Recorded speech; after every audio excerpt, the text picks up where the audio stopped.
Olá, sejam bem-vindos e bem-vindas a mais essa edição do Videocast Rio Bravo, quando tratamos do tema instituições. Será que as instituições estão funcionando? Esta é a nossa pergunta norteadora, e para falar a respeito de um tema bastante peculiar nesse assunto, nosso convidado de hoje no Videocast Rio Bravo é o professor Maurício Zanoide, da Faculdade de Direito da Universidade de São Paulo, a tradicional Sanfran.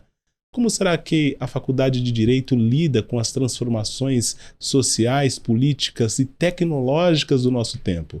Em que medida essa instituição responde às demandas da sociedade e da comunidade da qual faz parte? Para falar a respeito desse assunto, o professor Maurício Zanoide é o nosso convidado do videocast que começa agora.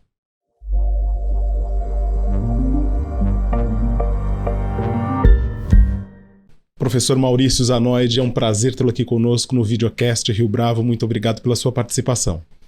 Fábio, eu que agradeço a Rio Bravo pelo convite. Participar desse videocast com você, discutir esses temas é uma satisfação enorme para mim. Muito obrigado.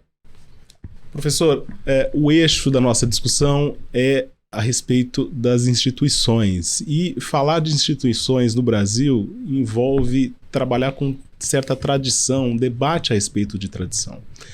E, de certa maneira, não há nada mais tradicional, sobretudo no estudo do direito, do que a Faculdade de Direito da Universidade de São Paulo. E eu queria começar com essa pergunta.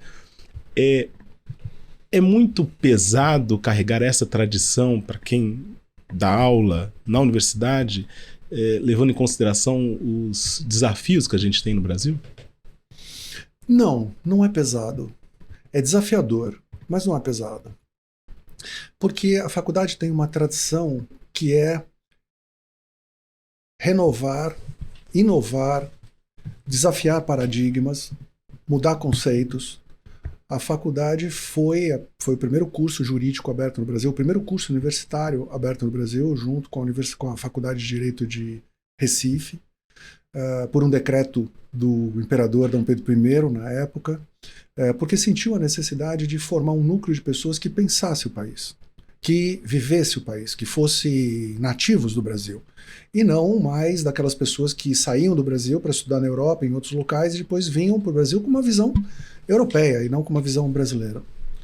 Eu diria que talvez a maior tradição da faculdade seja inovar, seja renovar as coisas, seja mudar paradigmas.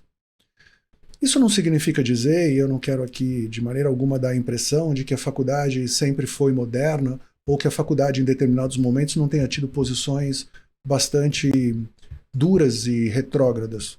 O que para aquele momento em que as coisas aconteceram, vivendo, e para quem viveu aqueles momentos, talvez tivessem razões que eu aqui, desse momento 2023, não saberia dizer. Mas a faculdade de Direito tem uma coisa que os professores têm como leve, como uma coisa, como quase uma obrigação.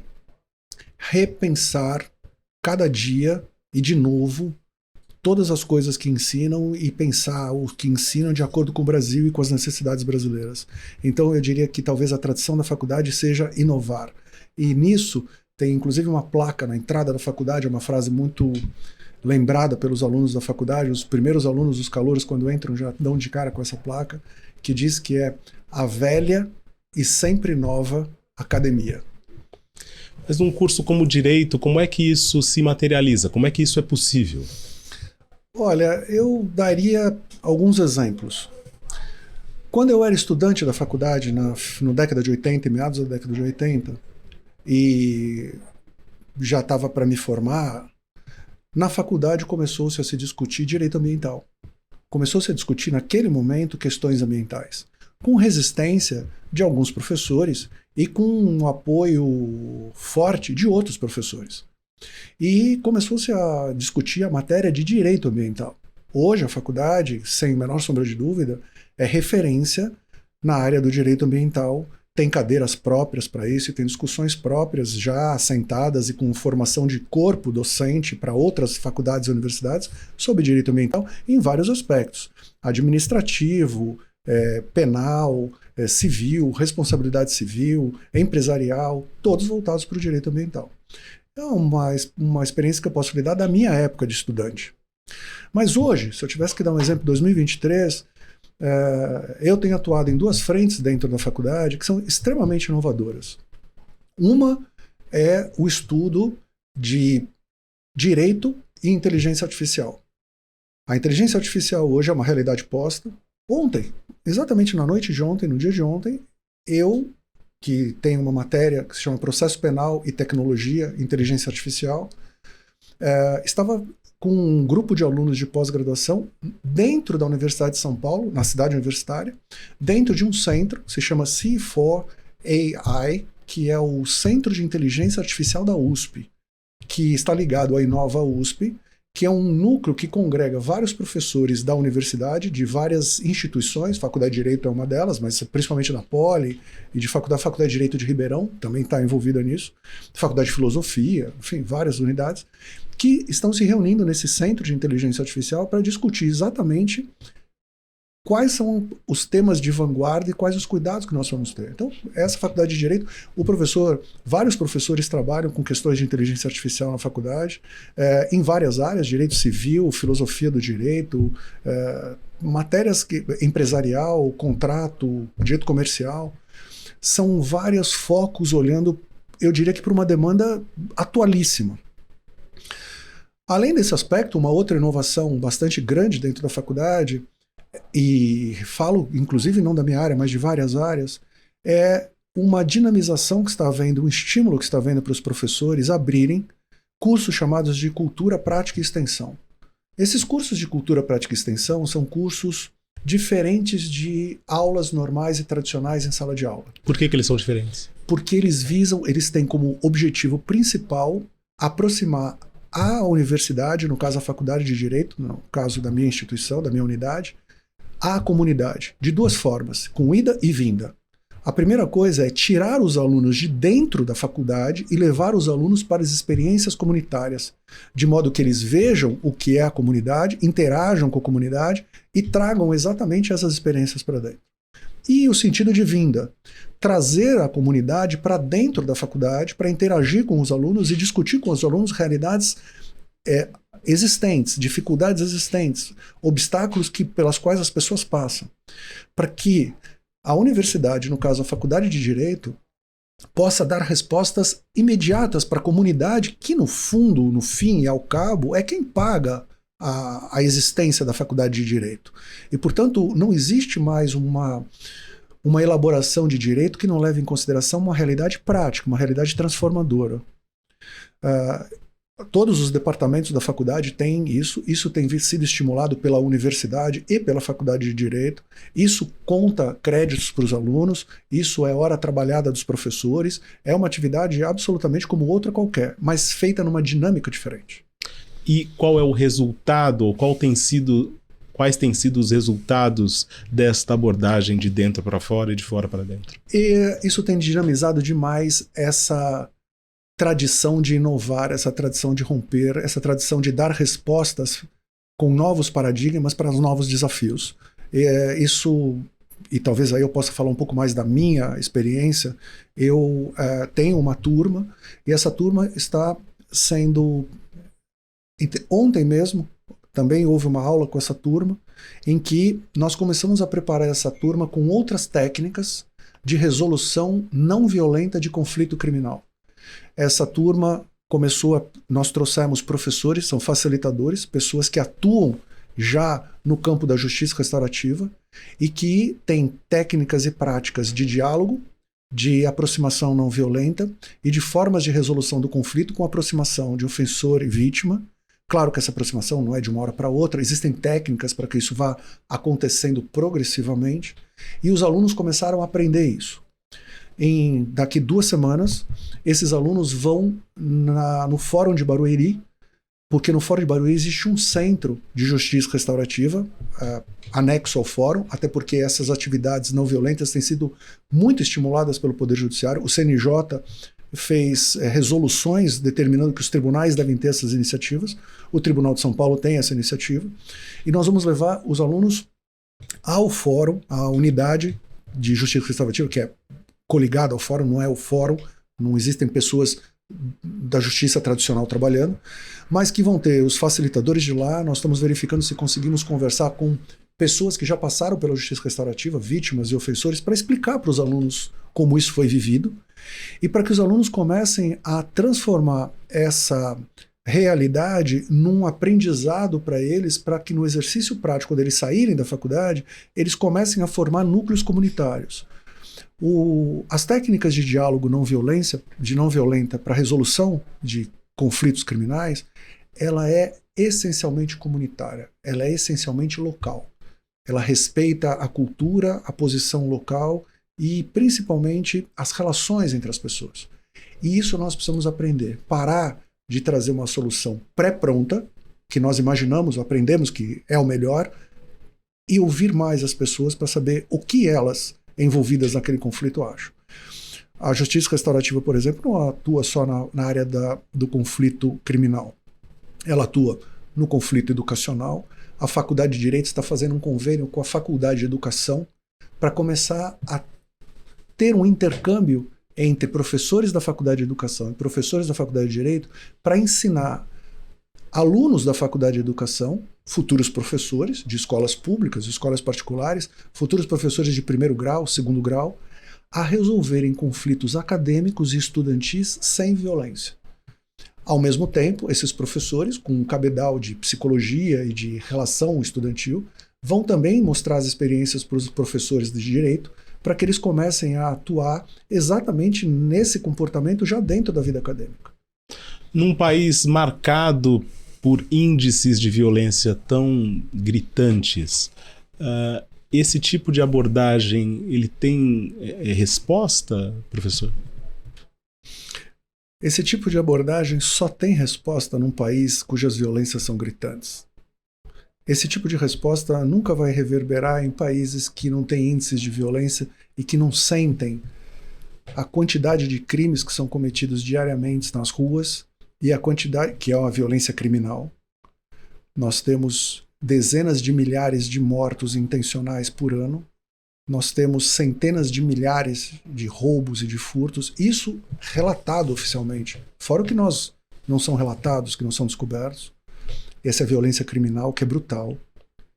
Para você ter uma ideia, em 2017, existiam 4 guerras declaradas no mundo. Eu levantei 4 guerras declaradas: Síria, Iraque, Afegão, 4 guerras. Somadas, os mortos dessa guerra, somados, não deram os mortos do ano de 2017 de mortos intencionais, mortes violentas intencionais. Em contrapartida, o sistema criminal, o sistema de justiça criminal, é um sistema também, institucionalmente falando, extremamente violento. Extremamente violento na própria resposta institucional à violência. Eu não aprendi, e durante muitos anos não ensinei, nenhuma outra resposta que não fosse violenta. Ela podia ser mais violenta ou menos violenta, mas ela sempre era violenta. Isso levou o nosso sistema carcerário, no final do ano passado, que foi o dado mais consolidado, existem dados atuais, mas a 820 mil presos. 820 mil presos no sistema carcerário. Números oficiais do governo. Se nós levarmos em consideração também números de dezembro do ano passado, que cada preso por mês custava R$ 3.068, mesmo que a gente arredonde para R$ 3.000, nós estamos falando de 2,4 bilhões de reais por mês gastos no sistema carcerário que nós temos. Mas para o tamanho da população brasileira, esse número não é proporcional. Será que esse número, mais do que discutir se ele é proporcional, esse número é saudável? Vamos pensar o seguinte: quem controla o sistema carcerário brasileiro nos presídios estaduais? As facções criminosas. Então, se eu coloco 820 mil pessoas encarceradas, eu acabei de fornecer 820 mil soldados para o crime organizado. Porque quando as pessoas entram dentro do sistema carcerário, eles estão totalmente inseguros, mercê da violência interna. É uma outra violência, a violência institucional dentro dos presídios, intramuros. As pessoas precisam sobreviver. E para sobreviver, qualquer um de nós faria qualquer coisa. E qualquer coisa é se filiar às facções criminosas e, portanto, virar um soldado do crime. As facções criminosas nunca cresceram tanto como nos últimos 15 anos. Eu diria que talvez 20 anos. Nunca cresceram tanto. Elas hoje têm um poderio econômico que é fruto direto da quantidade de soldados que eles têm nas ruas para cometer violências. Então, até que ponto nós não geramos violências com essas 820 mil pessoas? E mais, qual é a resposta que o sistema de justiça criminal dá para as vítimas? Qual o papel que as vítimas ocupam? Elas são lembradas? Por acaso a vítima tem alguma resposta do Estado no sentido de ressarcimento das necessidades dela que foram atingidas? O sistema não violento pensa primordialmente na vítima e em não dissocializar a pessoa. Aquela pessoa daquela comunidade permanece naquela comunidade, vai ter uma conduta ativa para diminuir os efeitos negativos do comportamento que ele fez, porque ele se autorresponsabiliza por aquilo. Eu não tiro e coloco dentro do sistema carcerário em que ele não conhece ninguém, em que ele vira mais um na mão do crime organizado. Então, independente de eu pensar se proporcionalmente a 820 mil é muito ou pouco, quando eu penso que 820 mil estão sendo entregues para o crime organizado e o crime só aumenta nas ruas, eu acho que é demais. Professor, eu quero mudar um pouco o rumo dessa discussão. Mas só queria deixar uma coisa clara. Esse modelo não visa acabar com o modelo tradicional. Não existe nenhum tipo de intenção de ser ele e o sistema tradicional não existir. Só se quer criar uma alternativa. Ele é uma alternativa à abordagem lei e ordem. Exatamente. E também uma alternativa à abordagem de colocar as pessoas para sentar e para conversar, principalmente as vítimas. Revalorizar, reempoderar as vítimas. Então, não se está com isso dizendo que o outro não serve ou deve ser excluído. Não é isso. Mas eu preciso, no mundo de hoje, que para qualquer coisa que nós queremos tem várias opções, tem várias alternativas, tem vários gradientes para eu atender cada problema, a justiça criminal não pode ter só um gradiente que seja pena, pena, pena, pena, pena. Professor, levando em consideração, então, o papel da Faculdade de Direito como instituição, durante muito tempo, não apenas se falou da Faculdade de Direito como centro de excelência, mas também como um centro da elite brasileira. Fábio, porque os melhores e os mais bem preparados entravam e os melhores e os mais bem preparados saíam dali. Aí que no século XXI a gente passa a ter uma discussão no Brasil a respeito de cotas. Como é que essa discussão de cotas aconteceu ali? Poxa, que pergunta boa, né? Pergunta boa, inclusive, porque eu vivi as primeiras, já como professor, eu vivi as primeiras discussões dentro da faculdade. Todas as unidades da USP discutiram essas questões e levaram as suas opiniões e as suas, vamos chamar assim, intenções políticas para a universidade. E eu vivi como professor da faculdade, discussões de muita resistência de alguns professores com relação ao sistema de cotas na Faculdade de Direito. E, por sua vez, cotas na Universidade de São Paulo. Havia, naquele momento, eu vou reproduzir o debate daquele momento, havia naquele momento uma resistência contra uma possível baixa de qualidade de ensino, uma vez que, sendo os alunos menos qualificados, o resultado final dos alunos preparados, dos formandos, em qualquer área que fosse, seria também, imaginava-se, menos qualificado. Essa era uma imagem, era uma lógica que se estabelecia no diálogo. Essa lógica não venceu. A lógica que venceu foi: nós somos uma universidade pública, nós somos uma faculdade pública, e nós precisamos também atender públicos que nós temos, públicos que pagam seus impostos, públicos que contribuem para o custeio da universidade, para a Faculdade de Direito. E se nós mantivermos o sistema de não cotas nos vestibulares, e o vestibular ficar cada vez mais difícil, porque a competitividade sempre foi muito grande para entrar na USP, entrariam os melhores, e os melhores eram mais bem preparados. E os mais bem preparados não vinham das escolas públicas, das piores escolas. O que venceu foi essa visão humanitária, essa visão de uma oportunidade para todos, uma oportunidade igual para todos.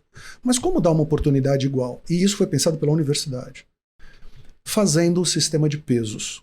E aí a universidade entra na adoção de cotas. Isso se deu há 6 anos atrás. Então, há 6 anos atrás, ocorreu o primeiro vestibular de cotas da USP inteira, e da Faculdade de Direito também. 50% dos alunos são cotistas, e 50% dos alunos são não cotistas. Nesses 50% de alunos cotistas, é necessário se fazer a demonstração de raça ou de estudo em escola pública durante um período longo. Enfim, tem toda uma certificação para entrar. E as disputas são separadas, ou seja, existem grupos de disputas separadas. É claro que a exigência técnica e as notas para o grupo de cotistas ela é compensada, existe um cálculo que é feito para essa compensação. Mas, diferente do que se imaginava, a competitividade dentro do grupo de cotistas é de 3 a 4 vezes maior, na média, tem anos que chega a ser 6 vezes maior, do que a competitividade na classe dos não cotistas. Então você, a despeito de ter as compensações de avaliação, você tem um nível de competitividade tão alto que os cotistas que são aprovados, eles são, dentro dos cotistas, realmente os mais qualificados. E aí veio a realidade da vida. O primeiro vestibular foi feito e a primeira turma de cotistas entrou na faculdade. Quando isso aconteceu, havia, eu diria, que na cabeça de muitos professores havia dúvida com relação a como isso se daria. E eu posso dizer que talvez isso tenha se dado e venha se dando a ano da melhor maneira possível. Por que da melhor maneira possível? Porque aquele preconceito que existia, e agora eu classifico de preconceito porque eu já estou no futuro, né? Já estou no dia de hoje, falar do debate de 15 anos atrás, 10 anos atrás é mais fácil, né? Os cotistas, se talvez no primeiro ano haja uma diferença de notas, do segundo ano para frente as coisas se normalizam. E você não tem mais diferenciação de notas na média, claro, na média, entre cotistas e não cotistas. Os cotistas mostram e demonstram que aquilo que eventualmente não veio da bagagem inicial, eles compensam com uma dedicação que é reconhecido por todos os professores como perceptível. Perceptível. Sim, eu diria que hoje não existe, eu não ouço mais no corpo de professores da faculdade, de funcionários da faculdade e de alunos mesmo da faculdade, qualquer tipo de dúvida com relação à continuidade dessa política. Essa dúvida existia no começo. Havia uma dúvida muito grande, se daria certo, se não daria certo, se haveria conflito, não haveria conflito. Não há conflito. Eu acho que talvez a melhor forma das pessoas discutirem diversidade, sentarem os diversos lado a lado, assistirem à mesma aula, terem as mesmas oportunidades, ouvirem as mesmas lições, terem a mesma biblioteca, terem as mesmas recomendações dos professores. Eu diria que talvez se eu tivesse estudado, na minha época não havia cotas, mas se eu tivesse estudado numa época de cotistas, como existem hoje, eu acho que a minha visão de sociedade teria acelerado muito mais rápido, muito mais rápido. Porque se senta e se percebe, eu como professor percebo no diálogo com os alunos que me procuram, realidades completamente diferentes. E é exatamente nessas diferenças e na proximidade dessas diferenças e no convívio dessas diferenças é que se aprende a viver e crescer com a diversidade. Tirar o melhor da diversidade, que é a pluralidade de formas de visões e principalmente ouvir a história dos outros do lado. Né? Não é uma história meio uniforme, uma história de uma mesma classe social. Então, eu acho que a Universidade de São Paulo e a Faculdade de Direito revelaram, assim, pelo menos eu digo pela Faculdade de Direito, como professor, revelou assim um ganho enorme em matéria de convivência e de interação entre as pessoas. Eu não vejo hoje nenhum conflito maior ou diferente do que já vivia na minha época entre grupos de pessoas. São absolutamente... E não vejo também a diferença entre a sociedade, eu acho que está absolutamente igual. A mensagem que a universidade, de modo geral, e a Faculdade de Direito, em particular, transmite do ponto de vista institucional com essa medida é irreversível, na sua visão? Na minha visão, sim. Particularmente falando, com toda certeza, sim. Uhum. E acho que na visão da maior parte dos professores que eu conheço, com os quais eu dialogo, hoje não existe mais dúvida que essa combinação é benéfica. Essa combinação é benéfica. E não houve... Acho que 2 dados são importantes. Nas médias finais dos alunos, quando terminam o curso, olhando-se as notas, não se vê diferença entre grupos de cotistas e não cotistas. A média é absolutamente uniforme, homogênea. E mais, A Universidade de São Paulo, a Faculdade de Direito como integrante da Universidade de São Paulo, hoje tem convênios com dezenas de universidades do mundo inteiro, dezenas. Europa, Oriente, China, América do Norte, Canadá, Estados Unidos, enfim. E os alunos têm direito a concorrerem a bolsas, porque existe intercâmbio dos alunos. Então os alunos, eles, quando chegam no terceiro ano, podem pleitear bolsas nessas universidades, eles saem para estudar. As matérias que ele cursar fora valem como créditos no Brasil quando ele voltar, e a coisa também é verdade, quando vem para cá e estuda aqui, vale para lá. São os intercâmbios que existem. Existem provas que são feitas, provas de idiomas e provas de conhecimento, e existe a média do aluno na faculdade conta como critério para ser bolsista, e não existe diferenciação, eu diria que é muito próximo, talvez um ano seja 60-40, no outro ano é 40-60, entre bolsistas e alunos regulares. E as faculdades de fora têm uma certa, eu não diria preferência, mas eu diria que tem uma certa satisfação de aceitar alunos bolsistas. Por parte deles não existe nenhum tipo de... Eles não fazem, quando recebem os pleitos, os applications, eles não fazem diferença se é bolsista ou não é bolsista. E acho que ser bolsista para essas faculdades e mostrar o nível de crescimento e a velocidade de crescimento deles é até um ganho, na minha opinião. Então, eu acho que essa é a nota final e a classificação para sair do Brasil, para ter essa experiência internacional e voltar, eu acho que são dados... Eu digo nota final porque no ano passado foi a primeira turma formada com cotistas. Então, pudemos ter essa experiência de 5 anos, do primeiro até o 5º ano da faculdade. Eu posso lhe garantir que não existe essa diferenciação. Como é a relação dos ex-alunos? Eu estou falando aqui com um professor da universidade, da Faculdade de Direito, e também ex-aluno. Como é a relação dos ex-alunos com a Sanfran, do ponto de vista institucional? Houve algumas mudanças nos últimos anos? O professor me contou nos bastidores dessa conversa. Bom, queria que o professor compartilhasse. A primeira coisa que existe na faculdade, nós ensinamos para todos os alunos. Eu sou professor, fui aluno, e nós ensinamos para todos os alunos o seguinte: na Faculdade de Direito não existe ex-aluno, existe antigo aluno. Porque ninguém é ex-franciscano. Franciscano uma vez é franciscano até morrer. E a universidade, passou por momentos difíceis, economicamente difíceis, porque a Universidade de São Paulo, como as outras universidades paulistas, vivem de um percentual dos impostos que se recolhem no estado de São Paulo. Pela Constituição Paulista é assim que é definido. São Paulo passou por dificuldades, tivemos pandemia, tivemos uma série de... E a faculdade passou por essas dificuldades. E a faculdade... passava por dificuldades estruturais, pois nos últimos anos, mercê dos 3 últimos diretores, eu diria que o professor José Rogério Laureatucci, depois dele o professor Floriano Azevedo Marques, e atualmente o professor Celso Campilongo, implementaram uma política de renovação da faculdade patrocinada pelos antigos alunos. Eu liderei inicialmente um projeto de reforma. A faculdade tem 3 ambientes simbólicos. Todo mundo que estuda na faculdade tem 3 ambientes simbólicos. O Salão Nobre, o Pátio das Arcadas, que é chamado Pátio de Pedra, Jardim de Pedra da faculdade, e a Sala do Estudante. A Sala do Estudante passou por uma reforma brutal. Era um ambiente que estava com muita umidade, uma série de coisas. Passou por uma reforma, ela tem hoje...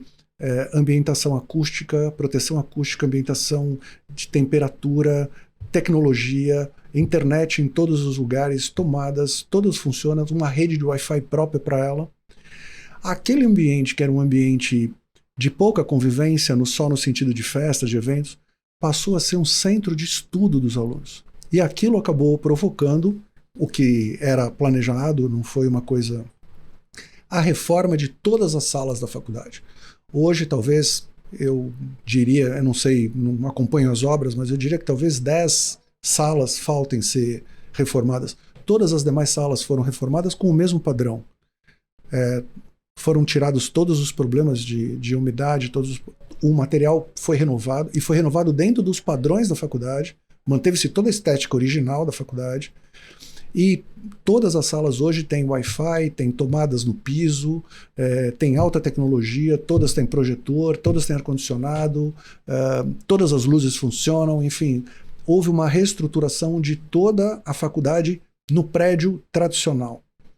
E já existe um projeto, inclusive com verba já definida, para a construção de um prédio. Havia um prédio na Rua Riachuelo, ao fundo da faculdade, vai se construir um prédio que vai ser um prédio inteiro só de biblioteca e de centro de convivência para os alunos.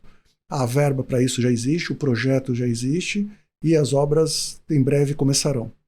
O outro prédio, que é o prédio de departamentos, também está sendo reformado e agora reformado principalmente com planejamento da própria Universidade de São Paulo, com um novo desenho de refeitório. Eu diria que hoje a Faculdade de Direito, embora se entre lá e se veja exatamente todos os ambientes tradicionais que sempre foi, as luzes, todos os móveis, as carteiras, eles são absolutamente todos novos, reformados, e é uma sensação como se entrasse num mundo antigo, num mundo tradicional, um mundo do século passado, mas que tudo funcionasse com alta tecnologia. Então é muito agradável. É muito para nós para mim principalmente, que vivi os últimos 40 anos dentro da faculdade, senti a faculdade rejuvenescer pela mão dos antigos alunos. Cada turma assumiu uma sala, cada turma pagou a reforma daquela sala, cada turma adotou a sala para si. Então é uma visão de permanência com relação a isso. Não é simplesmente foi dado e viraram as costas. As pessoas não se veem desligadas da faculdade. Uma última pergunta, professor. A Faculdade de Direito historicamente se posicionou em relação a temas políticos da sociedade brasileira. O professor que esteve lá nos últimos 40 anos como aluno, depois como professor assistente, agora como professor, como é a formação desse consenso para esse posicionamento? Ou não há necessidade disso? Não há necessidade disso. A faculdade não tem consenso. A faculdade tem muito respeito pelo diálogo.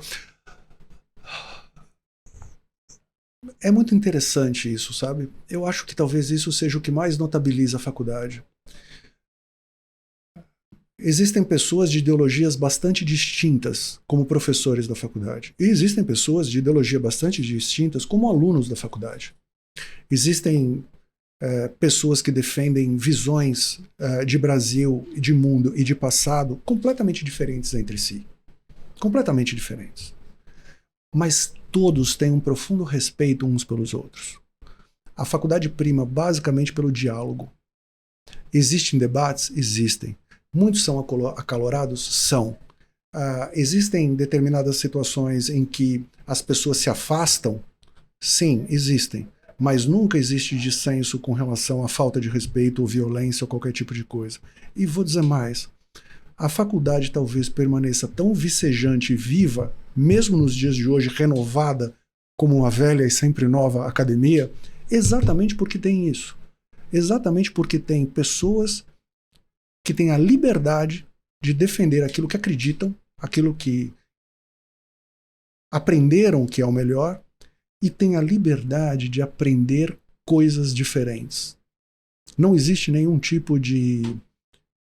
Eu nunca tive, como aluno ou como professor, desde professor recém-ingresso, professor doutor, até atualmente como professor titular. Nunca ninguém disse para mim, mesmo meus professores, nunca disseram para mim, não faça isso, ou faça aquilo, pense assim ou não pense desse outro jeito. E eu nunca disse isso para nenhum aluno meu. Eu, muito pelo contrário, quando o aluno vem com a posição A, eu sempre oferto para o aluno material para ele ler na posição B. E quando o aluno vem com a posição B, eu sempre dou material para o aluno ler na posição A. E digo para o aluno, pense e escolha. Não venha com pré-verdades.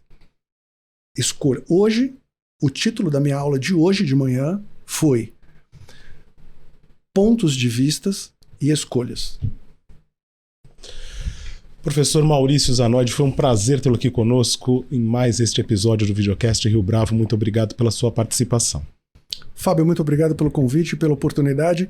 E o prazer enorme, assim, quando se fala de coisas que se ama, como eu amo a faculdade, a liberdade e as instituições brasileiras. que eu acho que estão muito bem. Momentos de crise são momentos em que as instituições mostram que elas existem. Fácil viver nos momentos em que as instituições não são testadas. Mas quando elas são testadas e permanecem, eu fico muito feliz. Muito obrigado. Obrigado a Rio Bravo, obrigado a você pelo convite e pela oportunidade de trocar essas ideias.